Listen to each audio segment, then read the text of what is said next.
It just seems whenever the ACLU opposes and they say we're going to dig our feet in, then all right, well, we can't do anything about it. Mike, points well taken. You know, unfortunately, in the past, the city has knuckled under. I shouldn't say the city. The city council and the elected officials in city government have knuckled under to the ACLU. And of course, all of you here in Waikiki are very familiar with what happened with the street performers.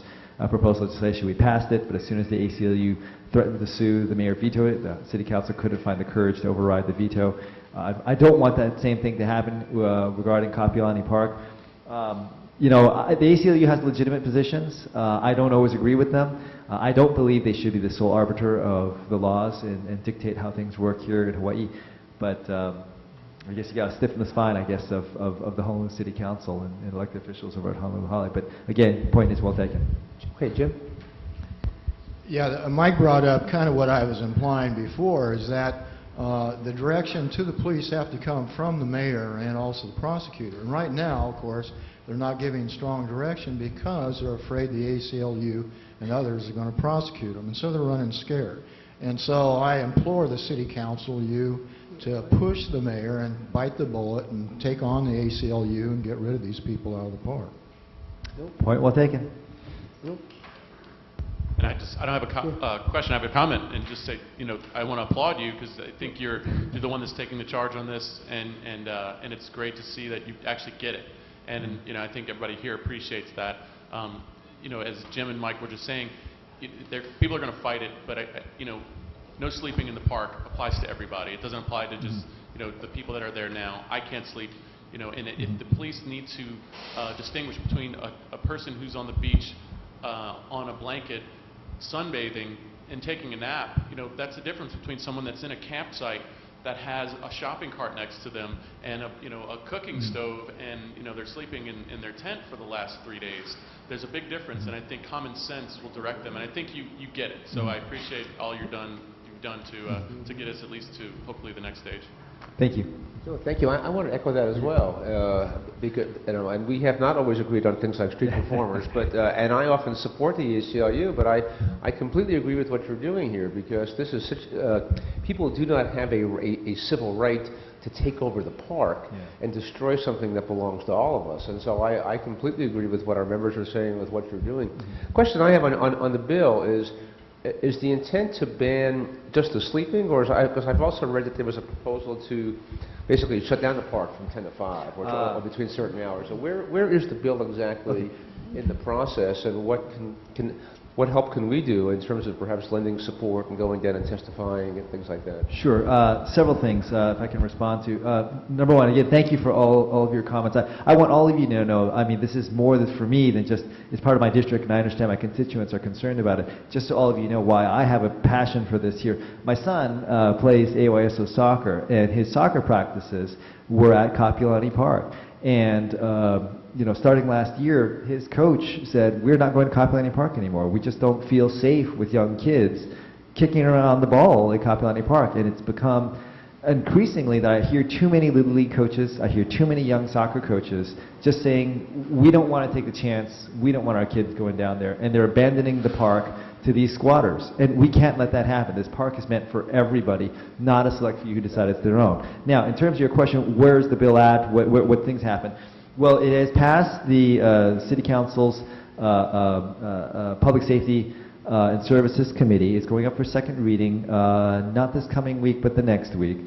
I'm optimistic it'll pass second reading, and then it'll come back to committee. That's going to take a little bit more work. The proposal right now is to ban sleeping anywhere in Kapiolani Park 24/7. The ban only applies to adults, so only those 18 and older. I'm not going after some toddler you know, who decides they need the 2 o'clock in the afternoon nap or something like that.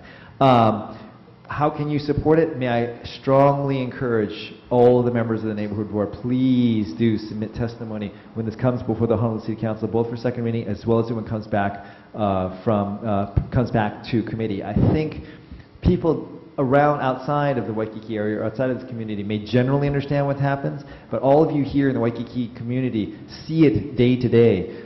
Communicate to that to my colleagues that this is a major issue. And you know, I cannot emphasize this enough. I do not want Kapiolani Park to go down the same path as MacArthur Park in Los Angeles or Hyde Park in Chicago or during the 70s Central Park in New York City. Those all were beautiful, beautiful parks that got taken over by the criminal element. We cannot allow that to happen here in Honolulu. Yeah, all those parks you mentioned, they have strong ACLU chapters as well. I don't buy the argument that we all run scared from the ACLU. I support most of what they do, and I'll be damned if if the city council is going to tell me they're going to run scared and they're not going to clean things up because they're afraid of the ACLU. You're giving them way too much credit, guys. Let's get some cojones and get this done, okay? Point well taken. Great. I'd like to echo something that Bob Martin told me in a private conversation relative to the homeless. He was looking at the situation, counting tents. Two tourists, a couple came by, the husband or the wife said to each other, gee, our next trip here, they allow camping. I think our next time we'll come with our backpacks and tents. So the hotel industry should be, pushing things. But I'll reiterate on cost savings methods. There's a big nut there with the overtime. And I mentioned police because they're the easiest one to target going to court. But any other city worker going to court on their day off should be frozen. No money wasted in court. And the district attorney's office should cooperate in changing court dates. Thank you. And actually, Chair, if I could just add one more quick comment. One other point here that I think is important for everybody to understand. Homelessness is a problem that plagues all communities. It's not something that's localized or limited to certainly to just Waikiki. But however, Kapiolani Park is more particularly problematic because it is the gateway to Waikiki. Waikiki is the heart of the tourism industry. Tourism is the heart of our economy. The last thing Waikiki needs right now in this economic recession is more bad news. And unfortunately, I've seen too many reports, whether it's on Travelocity.com or TripAdvisor.com, highlighting what's going on over at Kapiolani Park. We don't need that because, believe me, Las Vegas and Orlando and all the other tourist destinations around the country are ready to eat our lunch in this very, very tough economic times. All the more reason we need to take decisive, quick action on this. Okay, thank you. Jeff? Oh. Yeah. Thank you, Jeff. Okay, thank you so much, Council Member. Thank you very much.